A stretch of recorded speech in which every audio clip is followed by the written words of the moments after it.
번째 강의 시간이 되었습니다. 저도 많이 공부하게 돼서 아주 기뻤고요. 마지막 강의가 되는데 제가 준비하면서 저도 깜짝 놀라는 우리나라 선교가 이렇게 시작돼서 이렇게 진행되고 있구나 하는 것을 깨닫게 되었습니다. 여러분과 같이 공부하면서 그런 감격을 느꼈는데, 오늘 제가 한국의 선교의 시작과 현재와 미래가 어떻게 될 것인가에 대한 강의를 진행하도록 그렇게 하겠습니다.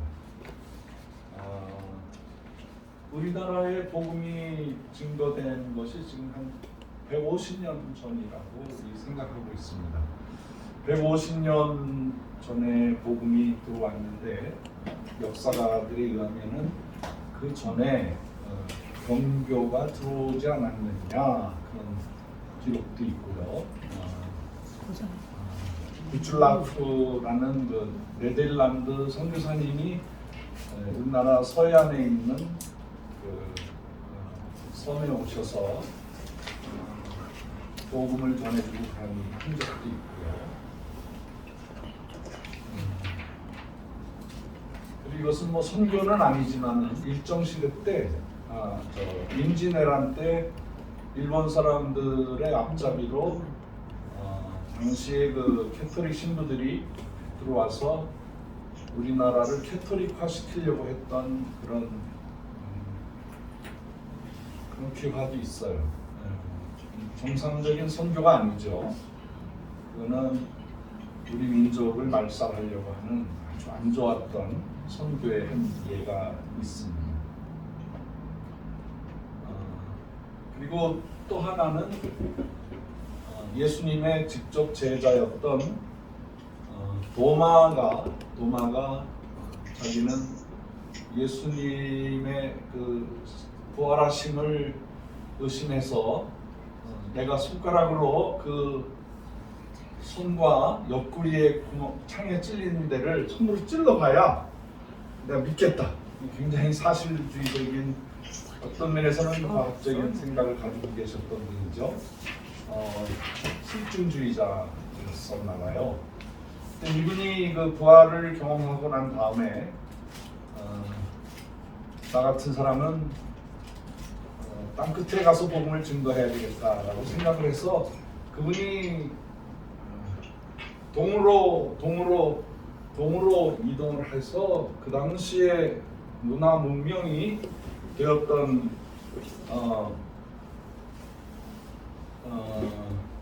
그것이 인도하고 중국까지였었어요. 네, 뭐를 도와드릴까요? 마스크 벗고 하라고요? 네, 고맙습니다. 네. 마스크 좀 벗고 하겠습니다. 제가 여러분 안심하셔도 돼요. 저도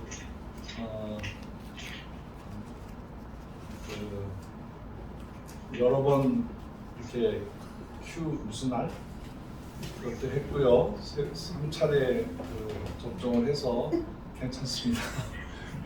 안심하십시오. 어디까지 하다가 이렇게 됐는지 모르겠네. 그래서 도마가 그때에 사도 바울은 아시아를 택하려다가 유럽 쪽으로 가게 되고 인도까지 왔는데, 우리는 도마의 인도 교회까지는 확인을 했는데 그동안에 기록이 없었기 때문에 그분이 인도에서 멈추지 않았어요. 인도에서 멈추지 아니하고 해안선을 따라서 통과해서 한반도까지 와서 땅끝, 그 당시에 얘기하는 땅끝 한반도, 주로 이제 경상도와 충청도, 강원도 쪽으로 복음을 전한 흔적들이 이제 나타나고 있어요. 그래서 경상도 지역에 가면은 그 그 돌상이 하나 있는데 돌상이 이 부처의 모습이 아닌 그런 특이한 돌상이 나왔는데 그 지역에 사는 절간의 스님들이 이거는 불교 것이 아니야. 이거는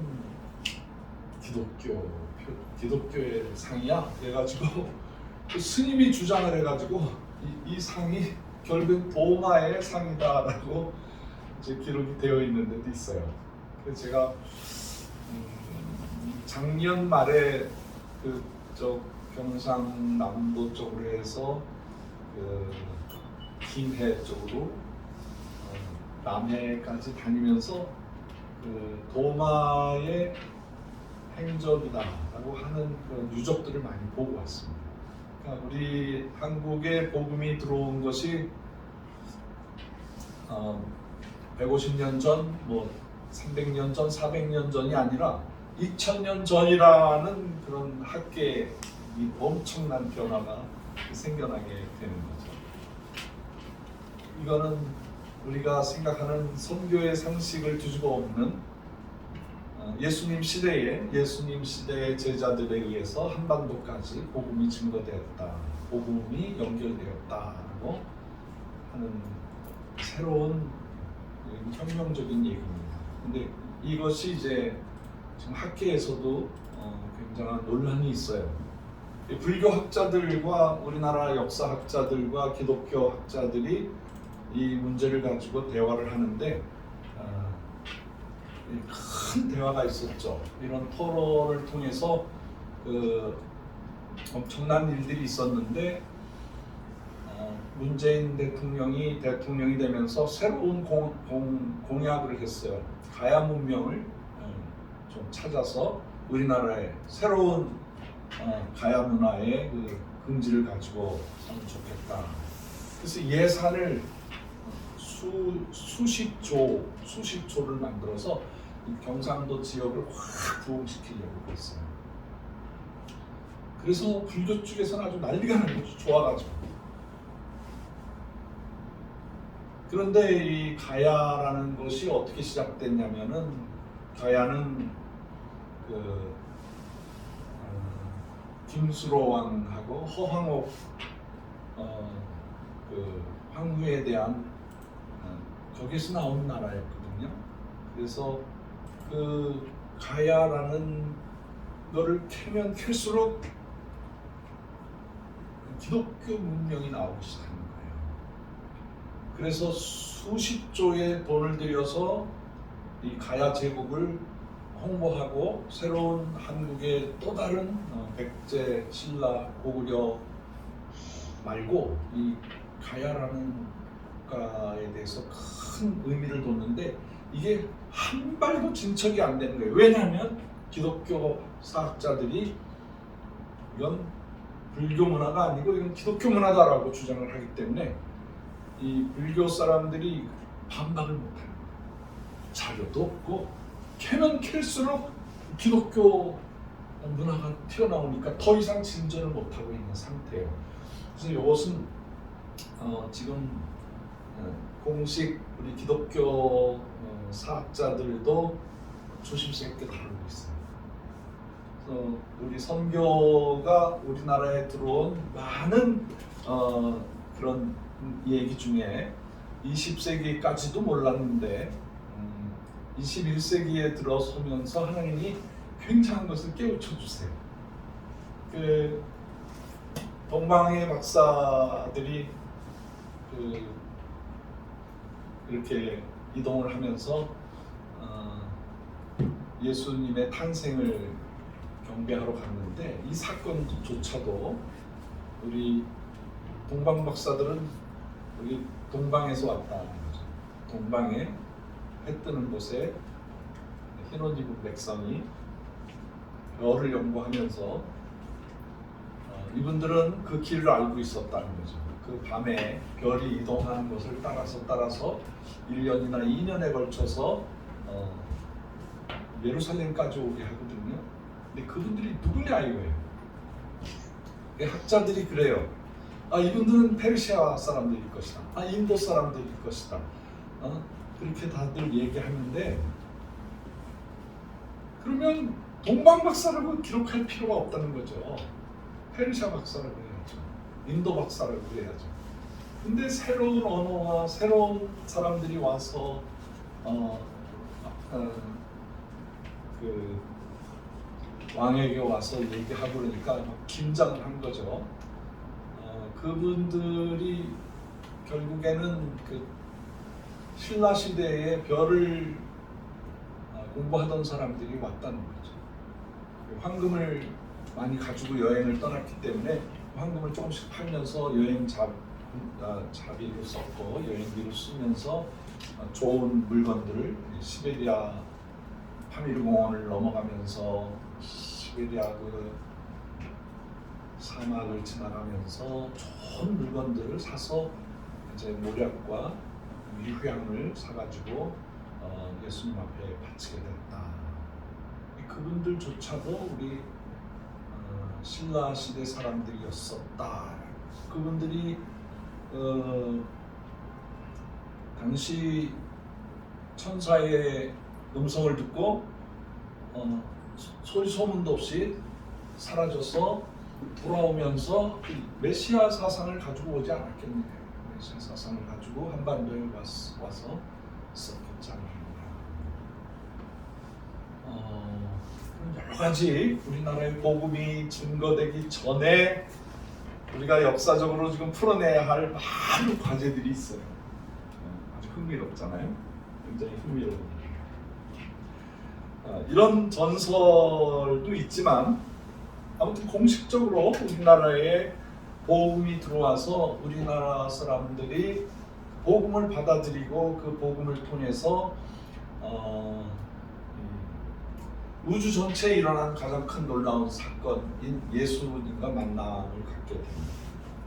이 만남을 갖게 돼서 우리 민족이 변화하기 시작하는데 그 사건의 가장 중요한 결정이 있어요. 전 이거를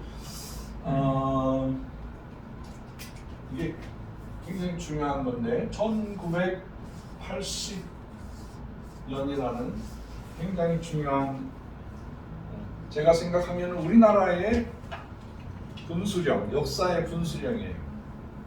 얻어먹고 얻어듣고 변화받아서 우리 민족이 1980년도에 우리나라 사상 최초로 우리나라 헌금으로 우리나라 사람들의 생각으로 우리가 세계 선교를 해야 되겠다라고 결정을 해요. 그리고 여의도 광장에서 80년 세계 선교 대회를 해요.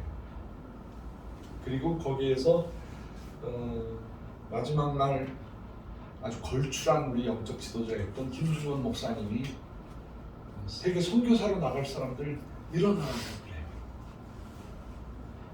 그때 10만 명이 일어나요. 어느 민족에 복음이 들어가서 그 어떤 3천 명이 회개하고 이런 역사가 있었는데 10만 명이 선교사로 헌신하고 일어난 사건은 지구상에서 첫 번째예요. 유럽에서도 없었어요. 미국에서도 없었어요. 우리 민족이 10만 명이 일어나는 거예요. 근데 제가 이제 김진건 목사님의 제자거든요. 김진건 목사님이 허리도 아프고 고생할 때 시베리아에서 제가 웅담을 몇 개 구해가지고 이제 겨울에 털모자 쓰고 그 선물 좀 가지고 가서 김 목사님에게 드렸더니 김 목사님이 그걸 드시고 바로 나았다는 거예요. 그 고질병이 나았다는 거예요.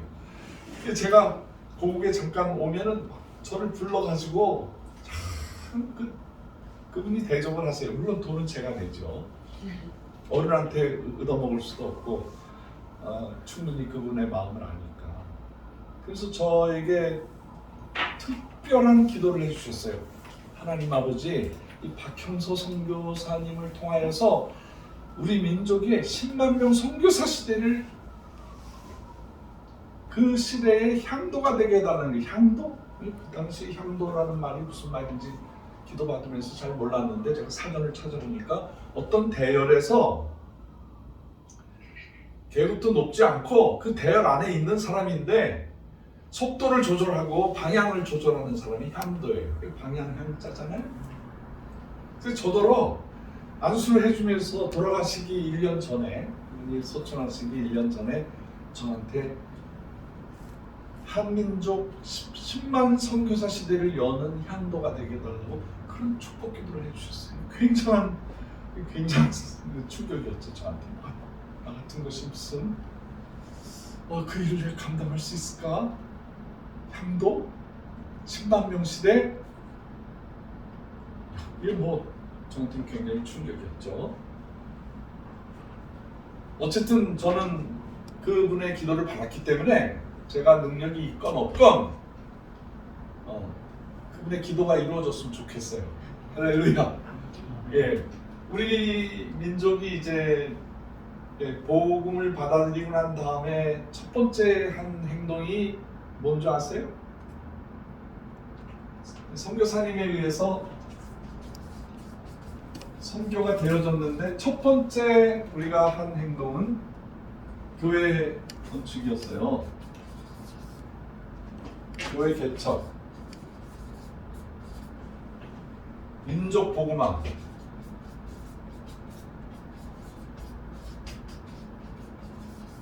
워낙 힘이 약하다 보니까 우리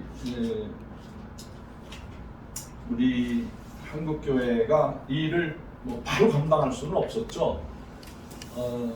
이대 총장이었던 김한란 박사님이 복음을 받아들이고 난 다음에 미국에 유학 가서 돌아와서 제일 먼저 한 게 민족 복음화였어요. 우리 민족을 빨리 복음화시켜야 되겠다.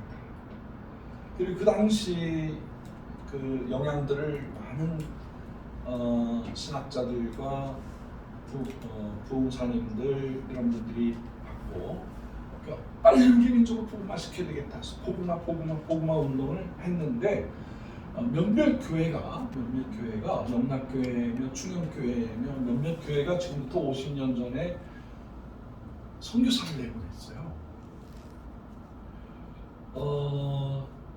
선교사를 내보낸다는 것은 이 유아적이고 청년적인 시기가 벗어나서 원숙한 하나님이 가장 원하는 일을 한다는 것, 그거예요. 선교사를 내보내는 순간부터 이 자립이 되는 거예요. 그리고 하나님께서 그 민족을 축복해 주신다는 거예요. 그래서 보면은 제 시대에 1973년도에 뭐가 있었냐면 빌리 그레엄 목사님이 오셔서 대규모 집회를 해주셨어요. 그때 우리나라에서 이렇게 큰 집회가 없었어요. 최고의 집회 하셨어요. 여러분들 기억하시는 분 계실 거예요. 1974년도에 엑스플로 74라는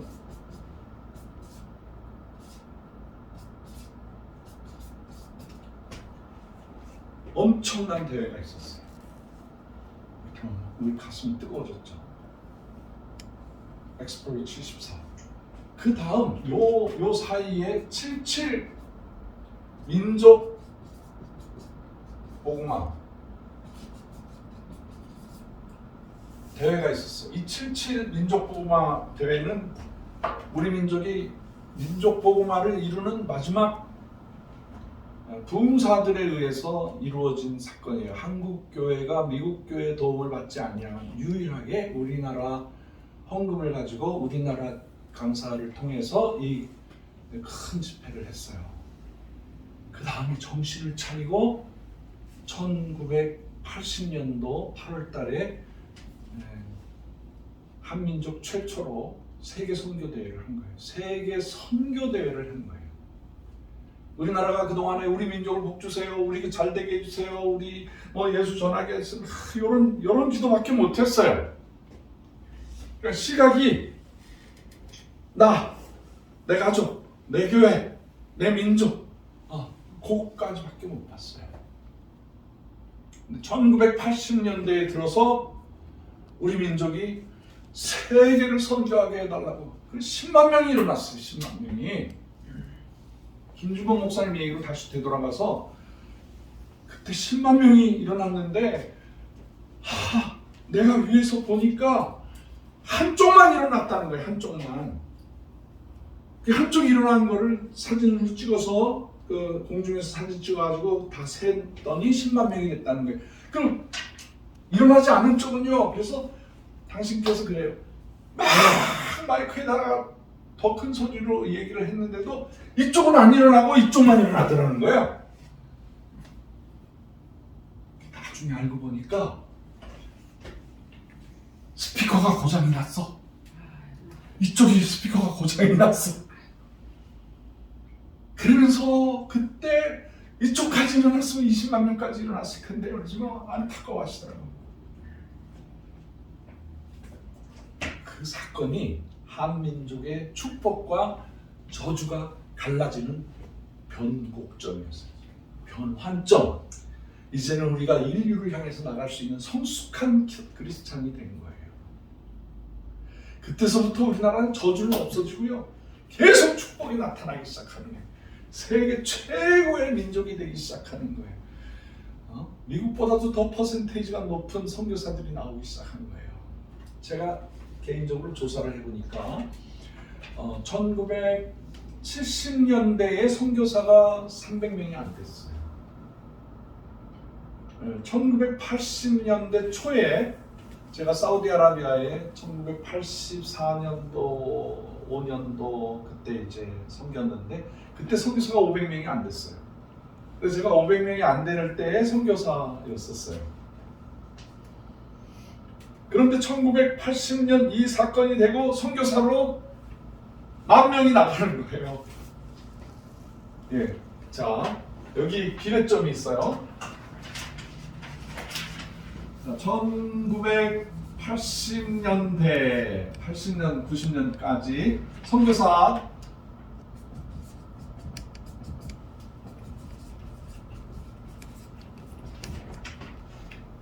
그 다음에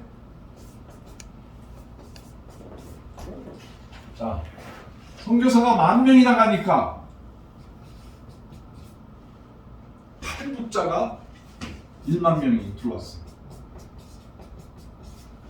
이때 우리나라 GNP가 일반 불이 됐어요. 이 뭔가의 수상한 유사 이 관계점이 있는 거예요. 그래서 1990년대에 들어서 선교사가 갑자기 15,000명, 20,000명이 돼버리는 거예요. 그런데 놀라웠게도 20,000불 시대가 됐어요. 또 난리가 났어요. 우리가 선교대회가 그 당시에 이제 선교대회가 우리가 4년에 한 번씩 모이거든요. 4년에 한 번씩 모이다가 이제 2년에 한 번씩 모이게 됐어요. 미국에서 모이고 한국에서 모이게 되는 일을 제가 이제 캐나다에서 세계 선교대회를 30년 전부터 벌였는데 그때 미국 우리 한인 교회 지도자들과 선교사님들과 그 다음에 한국 교회 지도자들이 모여서 로키산에서 선교사들 이렇게 힘들게 하지 말고 4년에 한 번 하는데 한국도 똑같은 시간에 하고 미국도 똑같은 시간에 해서 선교사가 가랭이가 찢어지게 만듭니다. 그러니까 서로 불화하는 거예요. 그러지 말고 동계올림픽, 하계올림픽 하듯이 그 2년에 한 번씩 하자. 한국에서 하고 미국에서 하고 이런 식으로 이렇게 나눠서 하게 되는 일을 했어요.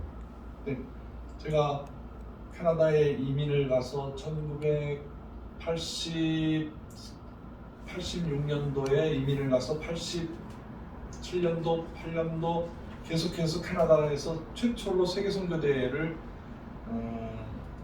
그 운동을 했어요. 왜냐하면은 제가 김준범 목사님의 기도를 받았기 때문에. 그리고 80년대에 제가 선교사로 일어났었거든요. 그때 저는 그 춘천에서 군 생활을 했어요. 그때 광주 항쟁이 있었고 또 많이 죽었잖아요. 무슨 12.12 사태 일어나고 우리나라가 전쟁 일보 직전 저 군대 생활하면서 전쟁같이 군대 생활했어. 매일 비상이었어. 북한의 간첩들이 내려오고 대통령 시해 당하고 그 전에는 이제 유경수 여사 죽고 사는 게 아니었어요. 항쟁이 일어나게 되고 부마 사태가 생기고 그리고 우리가 군 생활할 때 M16 소총에다가 대검을 꽂고 이렇게 데모하는 사람들을 찌르는 그런 훈련을 받았어요. 이렇게 한 다음에 이제 이렇게 찌르거든요. 이렇게 비틀어서 찔러야지 들어가거든요. 그냥 찌르면 안 들어가요. 사람의 뼈가 있어서. 근데 교관들이 막 몽둥이로 때리는 거예요. 더 낮춰, 더 낮춰! 막 그러면서 막 허벅지를 막 때리는 거예요. 왜 허벅지를 때리냐면은 이렇게 찌르면 심장을 찌르고 배를 찌르고 죽어요. 그러니까 자세 낮춰서 이렇게 무릎을 찌르라는 거죠. 그런 훈련 받았어. 우리 민족 그 어려울 때 북한 사람하고 싸우는 게 아니라 외국 군대하고 싸우는 게 아니라 우리 동족을 향해서 전쟁 괴로운 거죠. 아주 참. 군 생활하면서 제가 제일 애국자였었어요. 제일 애국자였었어요. 매일 민족을 위해서 울고 전쟁 나가서 총 맞아서 온 우리 전우들 돌봐드리면서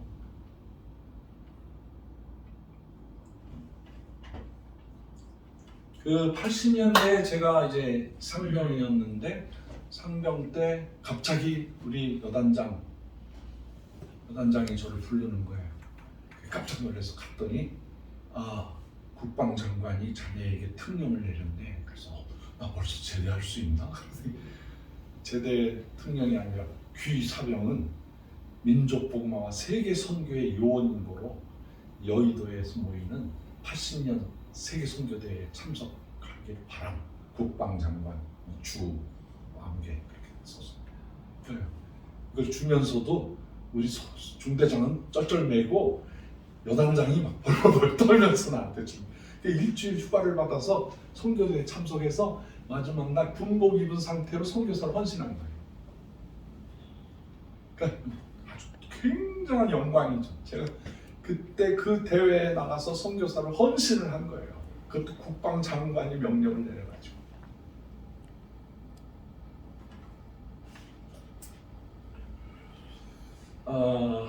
지금 제가 조사한 바로는 2000년대 2020년 22년이죠. 이때 지금 3만 5천 명 정도가 선교사로 나가 있어요.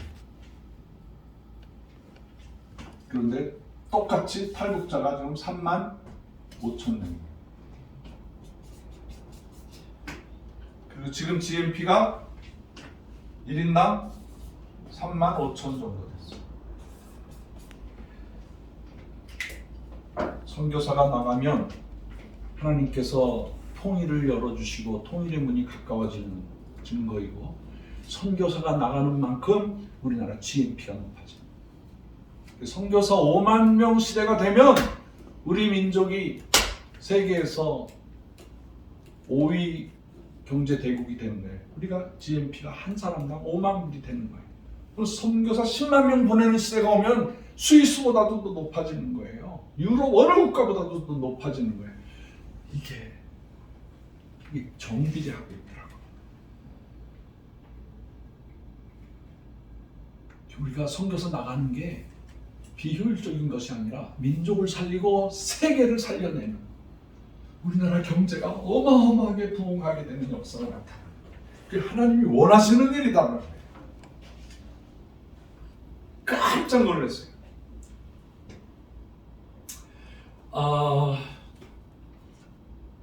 우리 이민교회를 제가 섬겼거든요. 이민교회를 꽤 오래 섬겼어요. 그래서 이민교회의 문제점이 뭐냐면 이민자들이 이제 캐나다로 오거나 미국으로 오거나 여러 남미로 가거나 하면은 이제 언어도 안 되고 막 자리도 안 잡히고 그러니까 결국엔 목사님한테 매달려서 목사님 도와달라고 하면 목사님이 다 애들 학교 입학시키고 뭐 소셜 그 보험도 다 들어주고 뭐 사는 집도 마련해주고 뭐 다 해드려요. 다 하나에서부터 열까지 다 해드려야 돼요.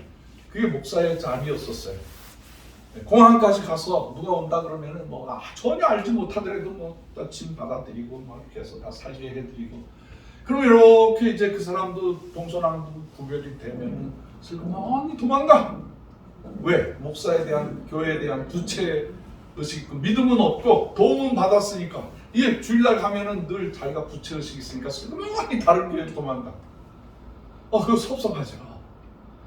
그리고 난 다음에 이 사람들이 자꾸 무리를 줘서 교회 안에서 뭐 영어가 시원찮으니까 한국말 통하는 사람끼리 싸우다 보니까 이게 교회가 박살이 나기 시작하는 거예요.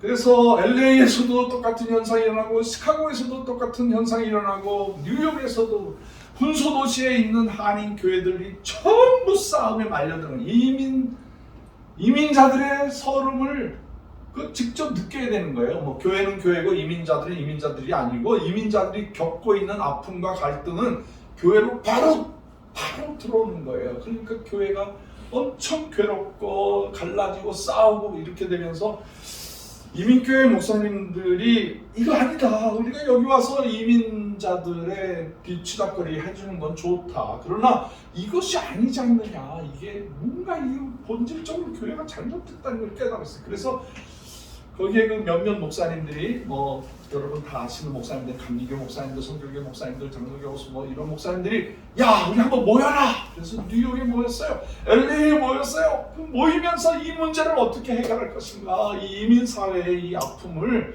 한국 교회가 어떻게 해줘야 되느냐, 그러면서 고민을 하다가 원인을 깨달았어요. 우리가 이민 온 것은 세계 선교하라고 하나님이 보내주셨는데 이게 우리 뭐 하고 있느냐, 그런 이제 깨달은 거야. 아니 이 이민 사회에 와서 우리 아이들을 영어를 가르치고 새로운 문화권에서 제3세계로 나가서 복음을 전하라고 하나님이 그래서 우리가 교회를 세웠는데, 이거 우리 분쟁에만 몰려들고 이거 뭐 조금만 가지고 이거 마음 상하고 이게 어떻게 하면은 우리가 선교하는 교회가 이민 교회가 되겠느냐 고민을 하다가 답을 못 찾는 거야. 뭐 이민교회가 뭐 능력이 있어야죠. 뭐 그냥 다 주먹구구식으로 하던 시대였었어. 그때에 한인 교회 목사님들이 그 SOS를 누구에게 쳤냐면은 빌리그람 목사님에게 SOS를 쳤어요. 그때 제가 토론토에서 목회할 때. 그러니까 빌리그람 목사님이 아주 재밌는 말 세 마디예요. 왜 이제 나를 찾느냐 라고 대답하죠. 왜 이제 나를 찾아 기다리고 있었다는 거예요. 두 번째, 선교사님들 오는 거, 선교사님들이 모여서 세미나 하는 거, 내가 나온 대학 시카고에 있는 위틀 대학을 사용해라. 세 번째, 백지수표를 줘. 백지수표 이거 가지고 사용하라. 단박에 문제가 해결됐어. 그 당시에 우리가 미국에 가려면은요, 미국 대사관 앞에서 며칠 기다리고 벌 쓰고 있어야 돼. 그래도 퇴짜 넣는 게 뭐 10명 중에 9명은 퇴짜를 넣었어. 미국 들어가기가 엄청 힘들었었어요. 그런데 그 코사인을 해주거든요. 미국으로 한국 사람을 초청하는데 누가 코사인 하느냐야.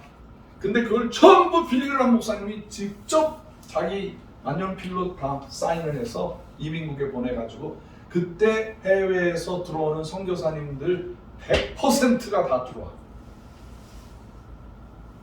우리가 정말 좋은 목사님, 빌리그람 목사님하고 사모님이 자기 인생 중에 최고의 행복했던 시절은 한국에서 세계 선교대 빌리그람 전도 집회가 가장 아름다운 집회였다고.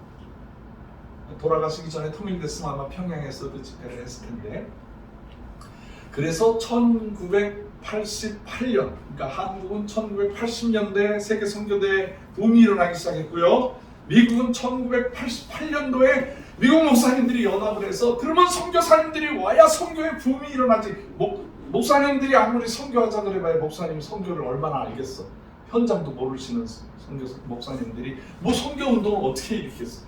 선교의 피비린내가 나는 그 현장에서 막 튀어오신 선교사님들이 불을 토하기 시작한 거야. 미국 교회 가서 복음을 증거하면서 이렇게 복음이 증거되어지고 있다고, 우리 한국 사람을 통해서 하나님이 이렇게 세계 선교를 이루시고 있다고 그러니까 미국 교회가 막 다 뒤집어지기 시작한 거야.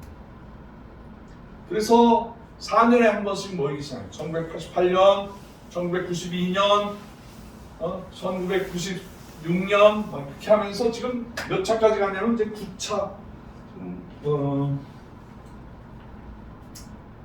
9차까지 왔어. 9차. 2016년도에 그 시카고 대회를 바꿔서 LA로 했고요.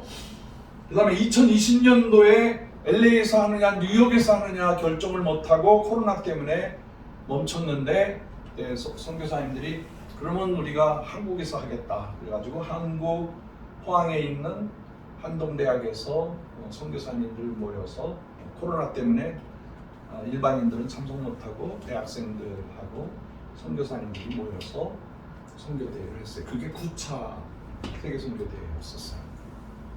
그 선교대회를 통해서 고무됐던 것이 선교사님들이 존재감이 생긴 거야. 이거 우리가 우리 후원해 주시는 분들이 계시는구나. 좋다.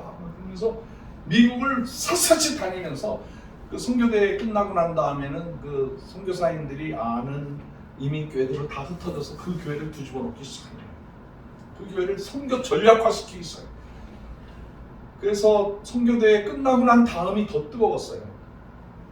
우리 미국 교회 전체를 100% 선교 전진기지로 만들자. 이민자들이기 때문에 영어도 잘하고 달러도 직접 가지고 있고 이분들은 마음대로 여행이 가능하기 때문에 미국 교회를 뒤집어 놓자. 그래서 미국 교회가 부흥하기 시작하는 거예요. 싸움도 없어지기 시작하는 거예요. 적진을 저쪽에 그 악마 사탄 마귀가 있는데 그동안은 그걸 못 보고 그냥 자기들끼리 싸웠는데, 이제 선교의 붐이 생기니까 장로님이 일어나기 시작하고 권사님이 일어나고 뭐 집사님들이 일어나서 세계 선교로 나가 있어요. 단기 선교팀들이 일어나고 저 중미 남미 쪽으로 아시아로. 그리고 90년대 초에는 감사하게도 러시아가 문이 열리잖아요. 그 다음에 중국이 열리잖아요. 제3세계 공산권들이 다 열리기 시작하니까 나가서 복음을 증거하기 시작해요.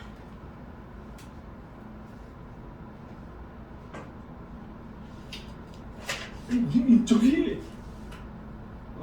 그냥 뭐 이렇게 얻어맞고 노예처럼 살던 시대가 있었어요.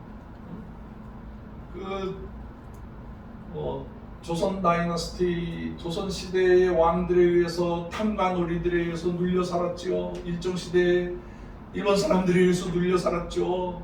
그다음 공산주의자들에 의해서 눌려 살았죠. 큰 많은 피해를 당하면서 우리가 노예 같고 저주받은 것 같고 우리 민족 정말 정처 없이 떠다니는 이런 사람들이었는데, 우리가 무지렁인 줄 알았는데 복음이 들어오고 나니까, 죄 용서함을 받고 나니까, 성령의 충만함을 얻고 나니까 온 세계로 선교하는데 놀랍게도 엄청난 열매들이 깜짝깜짝 놀라면서, 우리가 선교하면서 놀라면서 이거를 보고하고 다니니까 교회들이 살아나기 시작.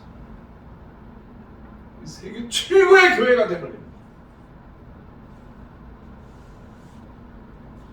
하나님은 아브라함을 택해서 아브라함을 통해서 너를 통해서 모든 족속이, 모든 민족이, 모든 지구에 사는 사람이 복을 얻게 하려 함이라고 아브라함에게 축복의 권한을 줬어요. 축복의. 그것이 선교사에게 주는 축복이에요. 선교하는 교회에게 주는 축복이에요. 선교할 때 하나님께서 이 민족을 살려주십니다. 이 민족이 거듭나서 지금 세계 최고의 민족이 되잖아요. 지금 우리가 지금 선교사님들이 35,000명, 가족까지 합치면 10만 명 시대가 된 거예요. 그 선교사의 자녀들이 또 선교사가 된,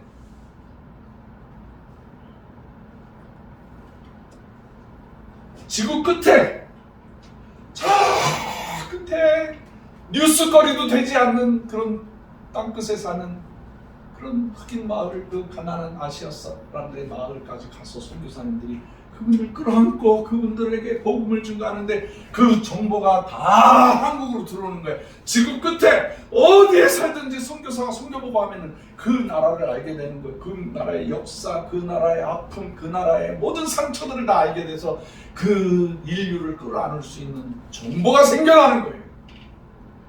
그러면 세계에서 최고의 정보를 누가 가지고 있느냐? 한국이 가지고 있는 거예요. 선교사님들이 굉장한 정보원들이에요. 선교사들이 와서 메시지 전하면요, 바로 선교사들이 튀어나오게 돼 있어요. 그리고 그 나라로 가게 되는 거예요. 미국보다도, 미국 정보 그 시스템보다도 더 선교사들이 한국 교회에 와서 보고하는 것들은 지구 끝에 어떤 일이 일어나는지를 다 알게 됩니다. 어제 우리 한국원 교회에 아프리카에서 제일 못 사는 말라위라는 나라, 이름도 말라기 들어졌죠. 거기 선교사님이 가서 아줌마야, 50대가 된 아줌마가 갑자기 성령의 바람이 불어서 12일 만에 부산대학교 그 도서 사사를 하신 분인데 그만두고 남편한테 그 자식들한테 2주간 만에 아프리카로 수익 날라갔어요. 그때 우리가 이제 고구마 종순하고 고구마 한 20kg를 줬어요. 그랬더니 짐이 많으니까 쩔쩔매시더니 이분이 자기 옷가방을 버리고 고구마 종순을 가져가서 세상에 말라위에 그 말라빠진 그 백성, 하루에 한 끼도 못 먹는 백성들 위해서 지금 고구마가 얼마나 많이 나오는지 그 백성들 먹이고 나눠주고 있어요. 자기가 그래, 자기 같은 아줌마가, 아무것도 모르는 아줌마가 고구마 몇 개 들고 와서 복음 들고 가서 했더니 그 민족이 살아나고 있다고요. 어제 그렇게 간증하시더라고요.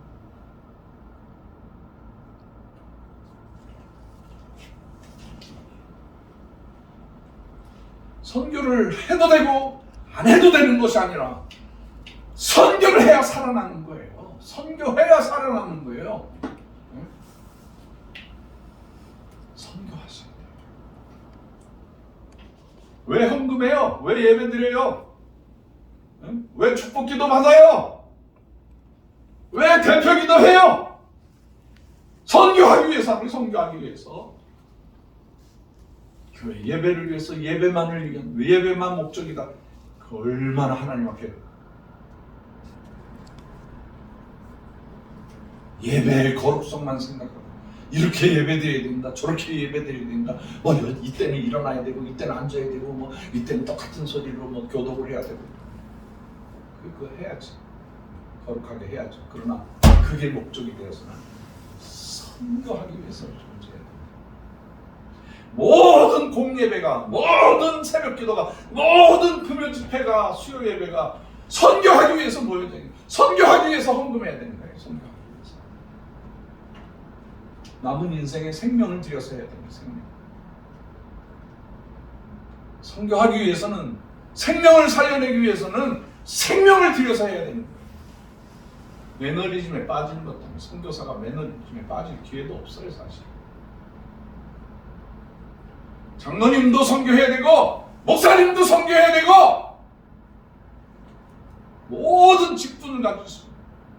다 선교해야 돼요. 담임 목사님들 다 이제 빨리 은퇴하시고 선교사로 나가야 돼요. 담임 목사님으로 가지고 있는 메리트가 많잖아요. 얼마나 존경을 받고 얼마나 경제적으로 대접을 받고 인격적으로 존중을 받으면서 살아요. 거룩거룩하면서 말 한마디에 교인들이 순종하고 그러니까 얼마나 재밌어. 아무도 자기를 섬겨주는 사람이 없는 그 벌판에 가서, 사막에 가서, 가시밭에 가서도 복음을 증거할 줄 알아야 돼요. 선교지에서 1년도, 선교지에서 한 달도 선교하지 않은 목사님이 담임하고 있는 교회는 위험한 교회야. 위험한 교회.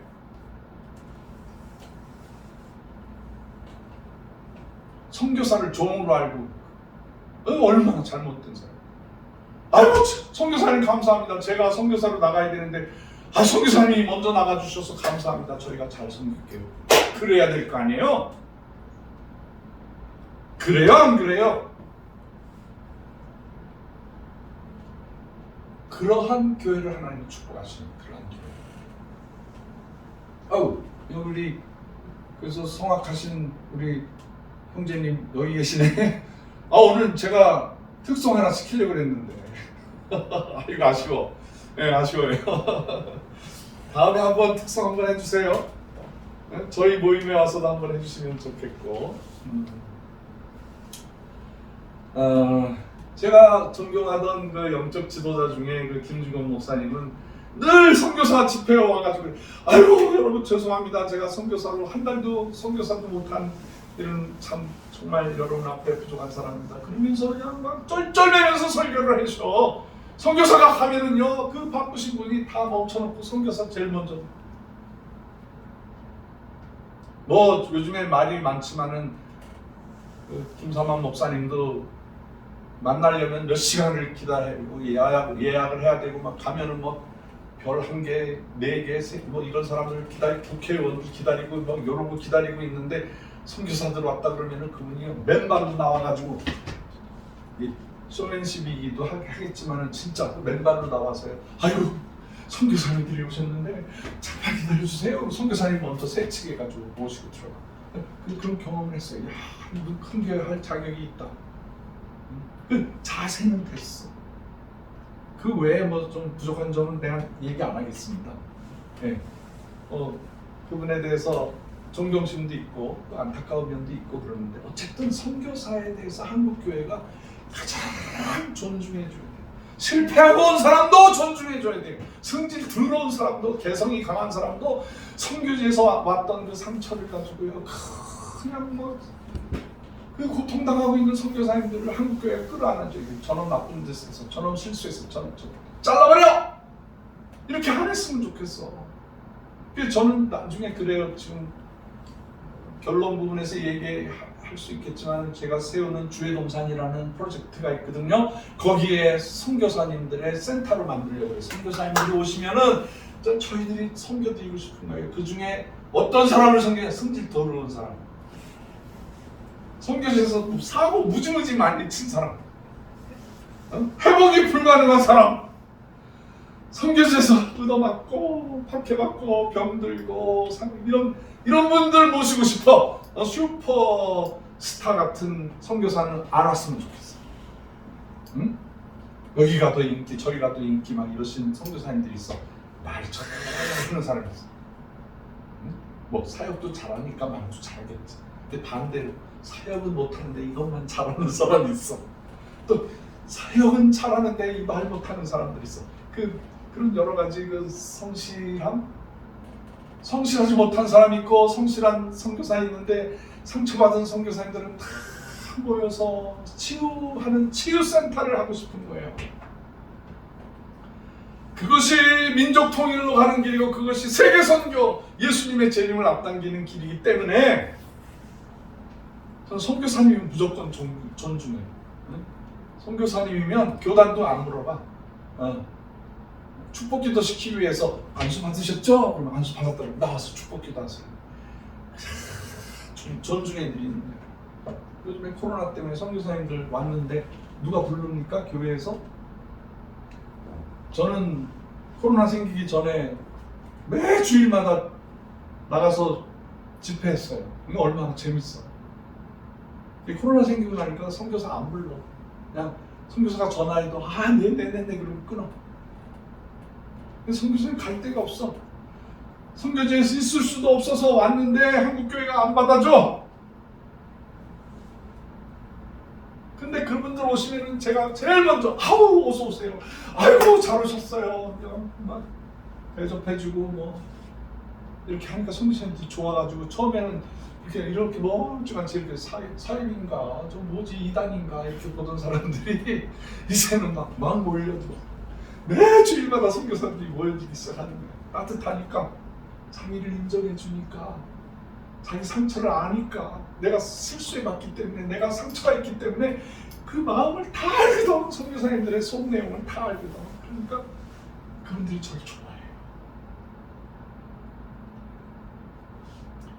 앞으로 우리 민족이 통일되고 세계 선교 감당하기 위해서는 지금 3만 5천 명의 선교사 중에 이제 3배 10만 명 시대가 나와야 돼요. 10만 명의 한 민족이 선교사가 돼서 온 땅의 백성들을 섬기러 나가야 돼요. 이스라엘도 나가야 되고 팔레스타인으로 가야 되죠. 회교권도 가야 되죠. 남미도 가야 되죠. 중미도 가야 되죠. 아프리카 모든 산천을 다 다니면서 저 산지를 내게 주옵소서라고 기도했던 갈렙처럼 저 백두산을 내 산지로 주옵소서, 금강산을 묘양산을 내 산지로 주옵소서.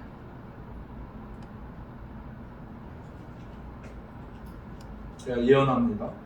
우리 페이스 신학 공부하시는 우리 여러분들, 귀한 여러분들은 100% 북한에 가서 복음을 전할 줄 믿습니다. 나 안 들렸어. 나 소리가 안 들렸어. 여기 소리가 안 들리는 거 아니야? 아멘이십니까? 아멘. 네. 아멘 하세요. 아멘. 강제로라도 하세요. 그 믿음이 되는 거야. 아멘 하고 시인하면 그대로 되는 거야. 나 같은 게 무슨 이러시면 안 돼. 무조건 주의 말씀이 떨어지면 아멘 하는 거야. 순종하겠습니다. 선교사의 최강점이 내가 부족해도 내가 못나도 나는 비록 약하나 주께서 명하시니까 순종하겠습니다. 그리고 나간 사람들이 인격도 부족하고 건강도 부족하고 물질도 없고 아는 것도 별로 없는 사람들이 순종해서 나갔어. 그거면 됐지 뭐.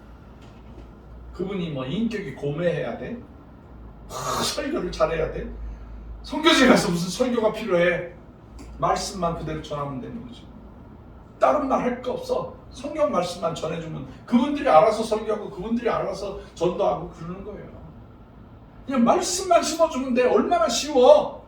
얼마나 쉬워 선교하는 게. 자기만 할 필요도 없어요. 그냥 주신 말씀 들고 가서 말씀만 전해주면 돼. 말씀 읽게 하고. 저는 러시아 말 못할 때 러시아 사람들 앞에 가가지고 내가 이거 러시아 말을 서툴게 하니까 이거 좀 읽어달라고 그래가지고 성경 말씀 요한복음 3장 16절 읽게 하고 그래서 그분들이 읽으면서 예수를 믿어. 얼마나 감사해. 선교사가 많이 유창할 필요가 없는 거예요. 선교사가 그 나라 현지 언어에만 유창해가지고 그러면은요 그 교회의 그 민족의 문제 속에 들어가서 막 큰일도 못해 싸움 중재하다가 와. 그런데 말 잘 못하는 분들은 가서 큰 일들을 해. 네? 아론만 하나님이 쓰시나요? 말 못하는 모세도 쓰시는. 선교사 순종만 하고 가면 하나님 다 쓰시는 거예요. 하나님은 그러신 분이에요. 여러분 혹시 이분 아시나 모르겠어? 이분 아세요? 굉장히 유명하신 분인데 강도사님 이분 아세요? 모르세요?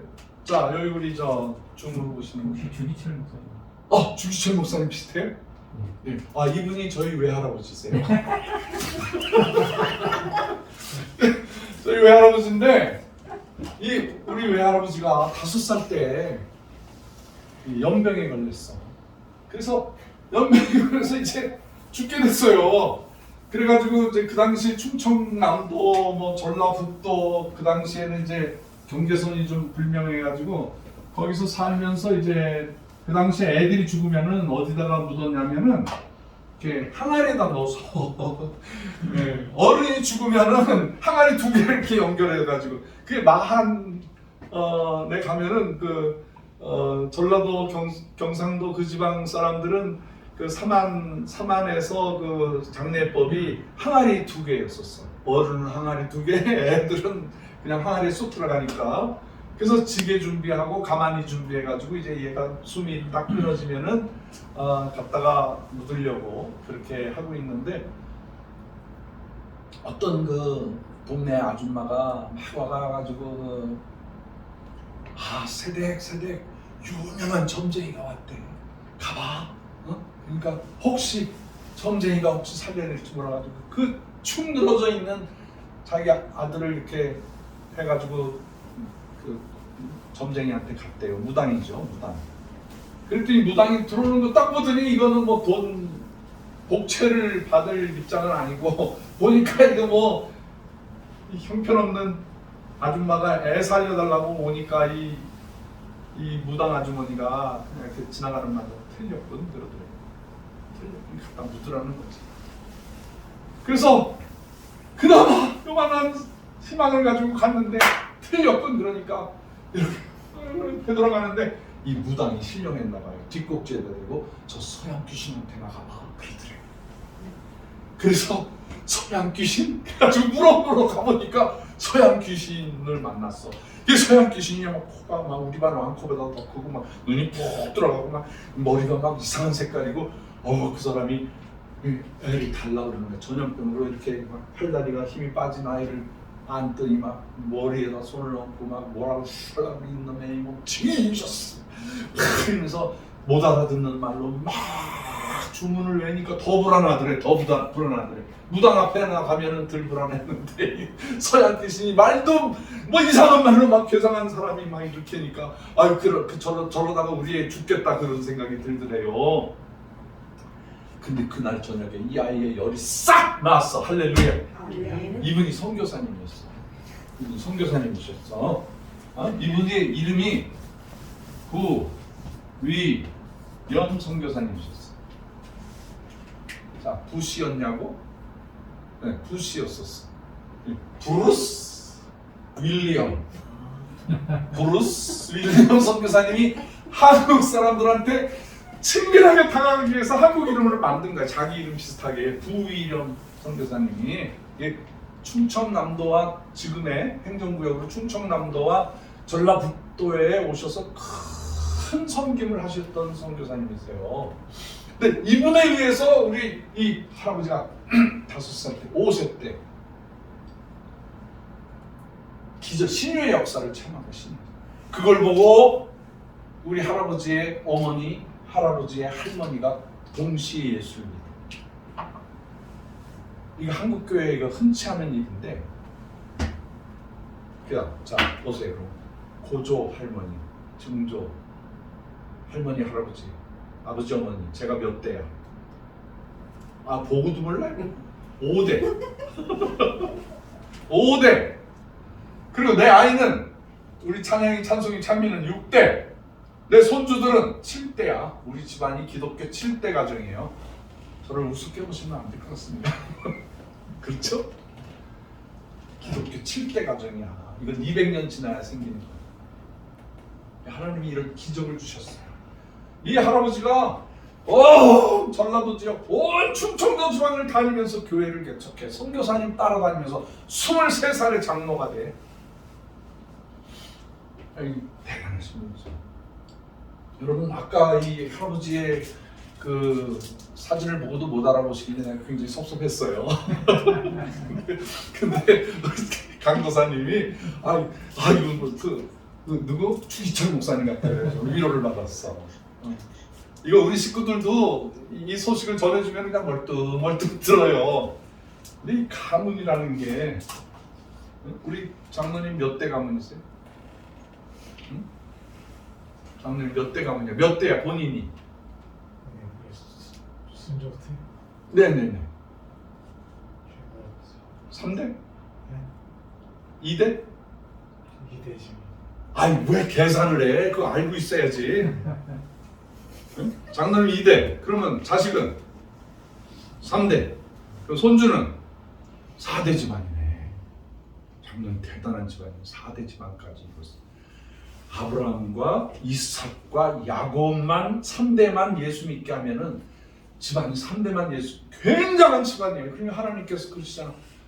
What's your name? 그러니까 모세가 이름이 뭐예요? 그랬더니 이름은 얘기하시 아니하시고 내가 이래봬도 아브라함과 이삭과 야곱과 같이 했어. 3대를 얘기하죠. 3대. 기독교 3대만 내려가도 그 가정은 저주에서 벗어나고 그 민족을 살릴 인물들이 나오는 거예요. 여러분, 선교사들이 와서 이 부위엄 선교사님이 와서 복음을 전하고 하신 일들이 있어. 학교 세우지요, 병원 세우지요. 고등학교 세우지요, 대학교 세우지요, 치료하려고 우리나라 유명한 대학병원들이 다 선교사님들이 세운 거 아닙니까? 지방의 도시, 우리 서울에 어지간한 병원들은 다 선교사님들이 세운 거예요. 제가 카나다에 가서 그 카나다 선교사님들이 저는 일기장을 봤어. 토론토 대학에서 제가 공부를 했는데 거기서 도서관에서 보니까 그 유명한 선교사님들이 직접 쓴 일기장이 나오는 거야. 그거 보면서 막 눈물이 나오고.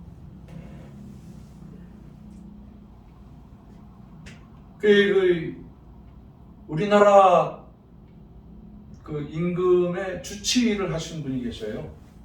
그분이 이제 시커먼 가방을 이렇게 들고 다니시는데 여기 가방에 여기 있구나. 이 왕진 가방이 이렇게 가죽으로 됐는데 이게 시커먼 가방. 제가 이 온두라스에 가서 물소 가죽이라고 그래가지고 하나 샀어. 마음에 들면 여러분들이 좋아하면 드릴게. 마음에 드는데요? 응? 마음에 드는데요? 저도 마음에 드는데요. 이거 들고 선교 가신 다음에 드릴게. 그분이 조선에 와서 광해원을 했어요. 그분이 이제 왕자들의 전염병을 고쳤거든요. 아주 훌륭한 분이에요. 제가 오늘 굉장히 시간이 아까운데 할 얘기가 너무 많은데 그래도 굉장히 카나다에서 찾은 굉장히 위대한 선교사님, 한국인보다도 더 사랑했던 선교사님이셨기 때문에 제가 좀 시간을 할애하도록 하겠습니다. 이분이 외과 수술, 토론토 의대를 나와가지고 외과 수술을 잘해서 왕실에 있는 분들을 다 고쳐냈어요. 그러니까 고종의 주치의가 된 거죠. 그런데 그 당시에 콜레라도 생기고 막 역병이 생기니까 요즘에 이런 오미크론이라는 이런 것보다 더 심각할 때 우리 민족이 절반이 죽어나가고 그랬어. 진짜 우리 민족 질병으로 많은 고통을 당했는데 선진 의료 기술을 가지고 와서 백성들을 고쳐내니까 그러면 왕의 주치가 되라. 온 지 얼마 안 됐는데 그리고 광해원이라는 모든 은혜를 비처럼 백성들에게 베풀라는 거기에 원장이 됐죠. 이분이 하루는 막 문을 두드리는 소리에 열어보니까 친구 선교사, 미국인 선교사님이신데 그분은 청계천의 빈민촌에서 선교하시는 분이었었어요. 그분이 자기네 교인 중에 한 사람이 교인의 자녀가 역병에 걸려서 죽어져 가는데 제발 와서 왕진 해달라고 부탁을 한 거예요. 주치의인데 왕의 주치의한테 저기 청계천 빈민가에 살고 있는 더군다나 신분이 뭐였으면 백정의 아들, 백정의 아들이 전염병에 걸렸으니까 와서 고쳐달라 그러니까 이 선교사님이 그러겠다고 그러고 왕진 가방을 들고 그분이 유명한 에비슨 선교사님이세요. 닥터 에비슨 박사님이 가방을 들고 청계천 밑으로 내려가서 사는 사람들 전염병 사람을 치료해주고 이 아이를 고쳐냈어요. 그러니까 그 소문이 퍼진 거야. 야 주치의가 청계천에 와서 백정의 아들을 고쳤대더라. 그러니까 대신들이 저 더러운 손으로 어떻게 왕자 공주를 만지고 전하의 옥체를 만집니까? 폐식사는 거야. 주치의 하지 말고 내보내라고. 그 말을 들은 고종이 이 에비슨을 불러요. 에비슨, 짐의 백성의 아픔을 고쳐주어서 참 고맙게 생각한다. 이 짐의 백성을 사랑해 주어서 내가 그대에게 소원을 들어주겠노라. 그래서 이 백지수표를 주는 거야. 원하는 얘기를 하라고. 다 들어주겠다. 일국의 왕이, 물론 캐나다하고의 외교 관계도 필요하기 때문에 선심을 베푼 것도 있지만 고종이 작은 사람이 아니었었어요. 마음이 넓은 사람이었어요. 선교사가 그 나라에 가서 선교를 하다 보면 제일 먼저 땅이 필요해요. 건물이 필요해요. 신학교 해야 되죠. 그 예배 드려야 되죠. 건물이 필요하니까 뭐 당장이라도 땅 주세요. 건물 주세요. 그랬겠죠. 근데 이 닥터 에비슨 선교사님은 저같은 부족한 사람의 그 인격이 아니었어요. 전하의 나라의 백성 중에 전하의 백성인데 전하의 백성이 아닌 분들이 계십니다. 그들이 누구냐? 그랬더니 그들이 기생의 자손이 올시다. 서자의 자녀이 올시다. 백정의 자손이 올시다. 충격을 받은 게 고종이. 그래서 그날로 노예 해방, 이들에게도 호피를 줘라, 주민등록증을 줘라. 여러분, 미국이 흑인 노예 해방하기 위해서 전쟁을 일으켰어요. 지금까지도 그 문제가 해결이 안 됐어요. 그런데 선교사 한 사람이 우리 민족을 노예 해방을 시켰어요. 그러니까 공산주의자들이 들어와서 한번 또 자유인 인민의 행복을 주겠다. 다 했어 벌써. 토지 개혁 다 했고 노예가 없어진 거야. 이게 캐나다의 닥터 에리슨 선교사님의 위대한 사역 중에 하나예요. 이런 분이었었어요. 이분이 나중에 광해원에 줄을 서는 거야. 허준에 보면은 그 이면식이라는 탤런트가 하면서 이렇게 이방 역할도 하고 의사 보조하고 그러잖아요. 그러면서 그 사람이 남긴 유명한 말이 줄을 서시오. 이게 며칠을 기다려야 되는 거야. 방도 없고 길거리에서 노지에서 병 들어왔는데 의원 안에 광해원 안에 들어가려면 요원한 거야. 그러니까 줄을 서시오. 이게 얼마나 우리나라가 참 빈약한. 그래서요 안식년을 맞이해서 캐나다에 가서 선교비를 요청했어요. 병원을 지어야 된다. 캐나다가 그 당시에 3등 국가였었어요. 캐나다가 잘 사는 나라가 아니었고 나무 많고 짐승 많고 그러니까 짐승 잡아서 껍질 벗겨가지고 가죽 팔고 나무 팔아먹고 사는 3등 국가였었어.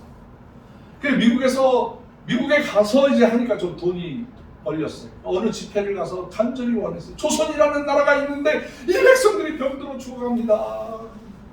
도와달라고 그랬더니 어떤 분이 식사하자고 그래가지고 갔더니 그분이 얼마가 필요하느냐, 얼마가 필요하다. 알겠다. 그리고 그분이 그 당시에 200만 불인가? 지금으로 하면은 2천만 불도 넘죠. 어마어마한 돈이죠. 그 헌금을 낸 분이 이름이 유명한 세브란스예요.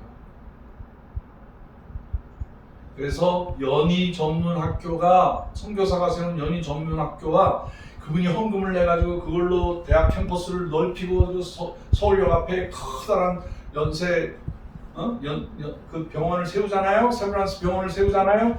그게 그래서 연희와 세브란스라는 헌금하신 분을 합쳐서 연세대학이 된 거예요. 이 선교사님의 그 사역에서 나옵니다. 민족을 살려내는 사람.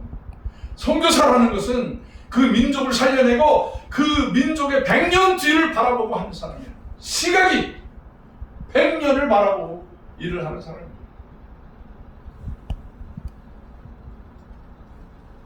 그래서 제가 그런 분들, 그래서 캐나다 출신 조선 선교사님들을 연구하기 시작했어요. 그래가지고 캐나다라는 좋은 나라 배경을 이용해서 한인 선교사들을 300명씩 초청해가지고 밴쿠버에서부터 에드먼턴, 로키산, 그 다음에 토론토, 나이아가라 폭포, 해밀턴, 몬트리올, 저 대서양이 있는 할리팍스까지 가서 세계 선교대회를 3차례 했어요. 10년에 한 번씩, 30년 동안. 이번이 이제 42년째인데 제가 너무 바빠서 선교대를 못 하고 있습니다만 왜 이렇게 하느냐 이거예요. 제가 왜 이 강의 시간인데 정당케 몇 년도에 뭐 어떻게 돼서 이렇게 할 수도 있어요. 저도 그렇게 할 줄 알아. 근데 막 부흥회처럼 해야 되는 이유가 김중건 목사님이 저에게 주신 그 무겁고 가볍고 거룩한 십자가 10만 시대 선교사 시대를 만들어가는 것 때문에 그런 사명입니다. 누가 뭐라고 그래도 난 그 사명이 있어. 그래서 저하고 만나면 위태로워 다 선교사가 돼버려. 넌 각오하세요. 나는 젊은이를 만나면 젊은이들을 모빌라이제이션 잘하고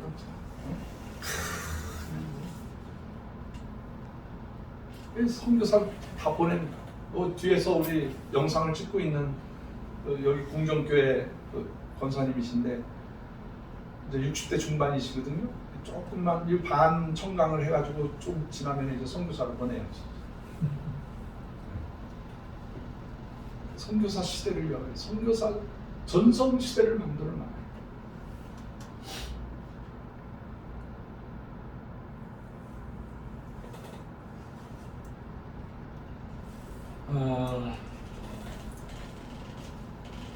제가 이렇게 캐나다에서 선교 생활을 하다가 그 다음에 이제 선교 대회를 막 벌려 나가니까 제가 열을 받아가지고 제가 그냥 러시아로 튀어나갔어요.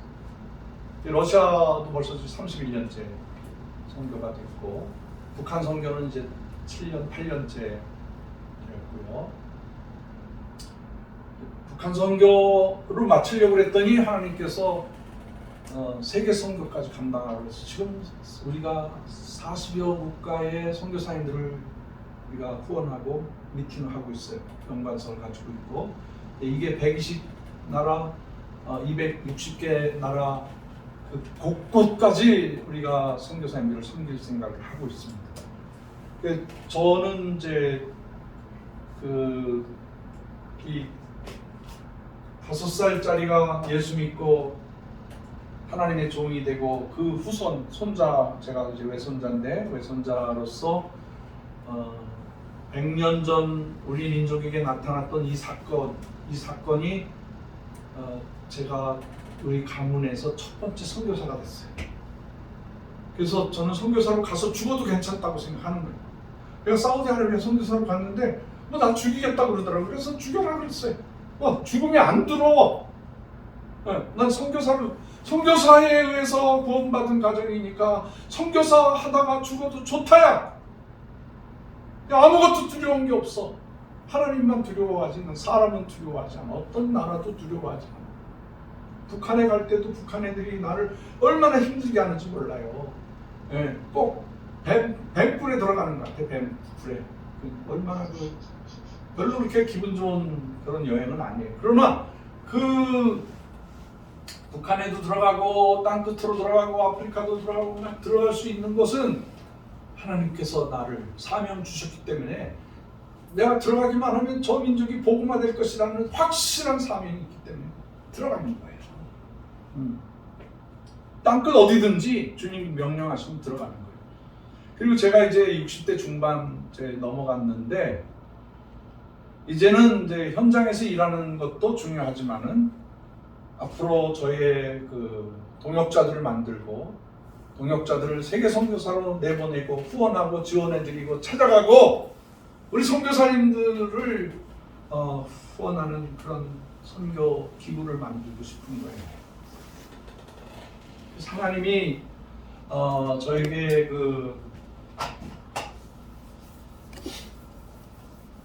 땅을 주셨어. 하나님이 저에게 땅을 주셨는데 오늘 마지막 시간이니까 제가 저의 비전 조금 얘기할게요.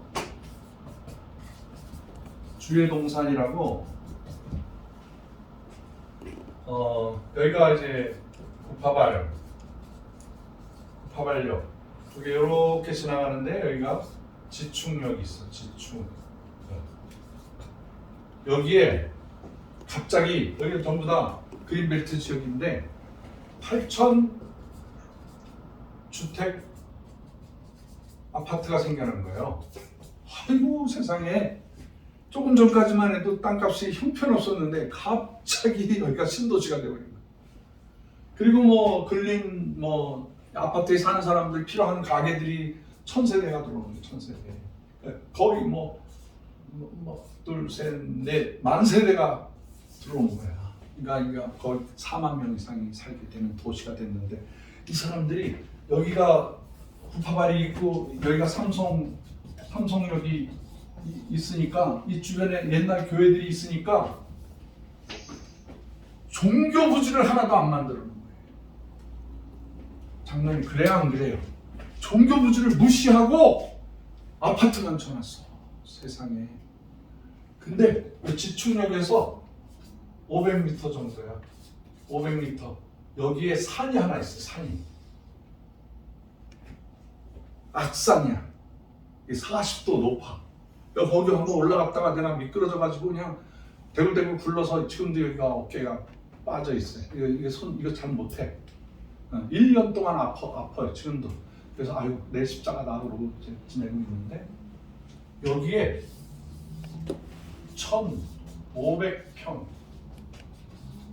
입양 그린벨트야. 이거 뭐라 그래? 그린벨트를 뭐라 그래? 그 개발 제한. 이 제한입니까? 이 제한입니까? 예, 근데 이게 10억에 나왔어, 10억에. 내가 이걸 통해서 하나님의 마지막 선교 센터를 줘야 되겠다 해가지고 그걸 반드시 내가 하겠다 해서 1년 반을 끌면서 그분에게 팔라고 그래가지고, 그분이 팔겠다 그래서 제가 계약금 드리고 중도금 주고 이제 캐나다 가서 돈을 좀 모아가지고 이제 잔금 치르려고 하고 있어요. 이게 이제 봄에 다 이루어질 일이에요. 봄에 이 일이 다 이루어지게 돼요. 그래서 제가 우리 선교학과 하시는 분들은 여기를 한번 모시고 싶은 생각이 있어. 이 지역이 교회 하나가 언덕에 있었는데 그 교회를 아주 비싼 값을 주고 주택공사에서 사버렸어. 그거 헐어버리더라고. 예쁜 언덕 위에 있는 교회 하나마저 있는 것까지 없어버려. 하나님 여기다가 주회동산을 만들어 주셨어요. 주회동산을 만드는 네 가지 목적이 있어요. 저희가 네 가지 목적. 첫째, 선교사님들의 센터를 만드는 거예요. 아까 얘기했던 승질 더러운 선교사, 실패한 선교사, 병든 선교사, 아픔 당한 선교사, 한국 교회가 더 이상 안 하겠다고 퇴출한 선교사님들, 그런 선교사라도 모아서 쉬게 하고 힐링을 주고 그분들에게 마음 널널하게 해서 다시 한번 선교지에 나가서 장렬하게 선교 완성하라고 센터, 오갈 데 없는 선교사. 이런 분들 살 수 있는 아지트를 만들고, 두 번째로는 제가 북한이나 여러 지역에 다니면서 이렇게 초대교회처럼 고난받던 그 시대의 교회들을 가보면 전부 어디로 들어가서 예배를 드렸냐면 땅굴에서 예배를 드리더라고요. 땅굴. 그래서 동굴에다가 예배를 드리더라고요. 근데 이 조건이 임야와 개발 제한 구역인데, 제가 책을 다 살펴봤어요. 인터넷으로 다 찾아보고 개발 제한 지역에서 할 수 있는 유일한 게 이제 나무 더 심어라, 뭐 꽃 심어라, 뭐 그런 거 있어요. 뭐 그런 건 괜찮아요. 근데 그런 건 뭐 어렵지 않아요. 그런데 할 수 있는 건축이 있더라고. 그게 바로 땅굴이에요. 땅굴은 1m를 파든 10m를 파든 100m를 파든 법이 없어. 그래서 그 속에다가 대한민국 최초의 동굴교회를 짓는 거야. 동굴교회를 지어서 거기에서 이렇게 들어가면은 2m 높이에 넓이 2m 해가지고 들어가면은 그 넓은 공간을 만드는 거예요. 여기가 뭐 20m가 되든 높이는 한 15m에서 20m 정도로 해가지고 이렇게 깎아놓으면은 산이 안 무너져요. 돌산이기 때문에. 여기에서 예배를 드리는 거야. 세계에서 가장 아름다운 화음이 되는, 내가 기도하면 그 소리가 바로 응답이 되는, 내가 찬양, 세 사람이 모여서 트리오를 하게 되면 바로 거기서 대 300명의 합창단이 되는 것 같은 찬송을 느끼는 거예요. 거기에서 부르짖어도 되는, 남북을 위해서 부르짖고. 제가 고국 땅에다가, 이북에다가 교회를 세우는 게 목적인데, 이북에다가는 지하 동굴 고구마 창고밖에 지을 수가 없어서 그게 앞으로 교회가 될 겁니다만은, 남한에 이 모델 교회를 세워야 되겠다. 북한 통일, 남북 복음 통일을 할 수 있는 동굴 교회를 세워야 되겠다. 그리고 전국에서 가장 아름다운 코러스를 만들어낼 수 있는 찬양 교회를 세워야 되겠다. 잘 들으세요, 우리 전도사님. 전도사님 와서 한번 봐주셔야 돼. 그 보니까 뭐 루치아노 파보르티 같은 소리가 나올 것 같아요. 전도사님 성함이 어떻게 돼요? 아유, 안 들려. 문자로 보내주세요, 나중에. 대한민국의 복음성가 가수들은 다 와서 찬양하고, 선교사님들이 와서 기도하면 그 자리에서 회복이 되고 응답이 되고 치유받고, 그런 거룩한 동굴 찬양. 그래서 이름은 락처치야. 락. 돌교회, 돌교회. 예수님도 내가 돌이라고 그러셨으니까, 내가 산돌이라고 그러셨으니까 우리도 돌에서, 뭐 어떻게 우리 민족이 어떻게 뒤집어져 가지고 그 동굴에서밖에 예배드릴 수 없는 그런 때가 올지도 몰라요. 그거는 뭐 하나님만 아시는 거고, 어쨌든 간에 북한의 지하교회와 전 세계에 곧 고난받는 백성들이 예배드리는 것을 상기하자. 그 교회에서 상기하자. 그 아름다운 교회, 그 찬양하는 교회, 선교사들이 모이는 교회, 그냥 찬양하고 싶은 사람, 선교하고 싶은 사람 다 모이는 교회. 그리고 오갈 데 없는 분들 다 와서 선교 드릴 수 있는 그런 교회. 거기 365일 12달 동안 고구마가 자라고 과일이 자라고 바나나도 자라고, 그런 따뜻한. 그래서 겉으로 멋있는 교회보다는 그 통일을 향해서 세계 선교의 완성을 위해서 주의 동산을 이렇게 나가려고 합니다. 제가 여러분들에게 백지 하나를 드렸는데, 예. 이따 드릴게요. 그래서 이제 거기에다가 여러분 성함과 뭐 전화번호, 이메일 주소, 카톡 아이디 이렇게 해가지고, 제가 강의는 마쳤지만 여러분들 그 점수를 또 드려야 되고, 또 언젠가 또 여러분들과 같이 사역도 하게 되면 좋을 것 같고, 그래서 제가 3차례에 걸쳐서 선교학 강의를 여러분과 함께 나눴습니다. 대단히 감사합니다. 예, 마쳤습니다.